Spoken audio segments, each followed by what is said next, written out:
Жей юл тротуара төзекләндерү яңаларын салу өчен кулайчыр. Нариманов урамындагы тузган күперне үзгәртеп кору өчен зәйләр тоймый калмады. 1 августтан 30 сентябрьгә кадәр Чаллы Зәй-Әлмәт трассасының бүлешендә транспорт чаралары йөреше туктатылды.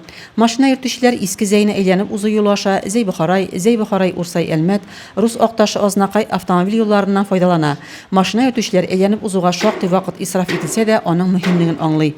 Иминлегебез юл күпернең төзеклегеннән дә тора. Юлчылар 1 августтан Нариман урамының соңгы участогы күперен төзекләндерә башлады. Күпер заман таләпләре буенча үзгәртелеп киңәйтеләчәк. Шул рәвешле биредә эш 2 ай дәвам итеп, күпер яңа төсмер алачак. Машина йөртүчеләр әйләнеп узуга шактый вакыт исраф ителсә дә, күпернең мөһимлеген аңлый. Әлеге мөһим эш автомобиль юлларына ремонт республика программасы кысаларында алып барыла.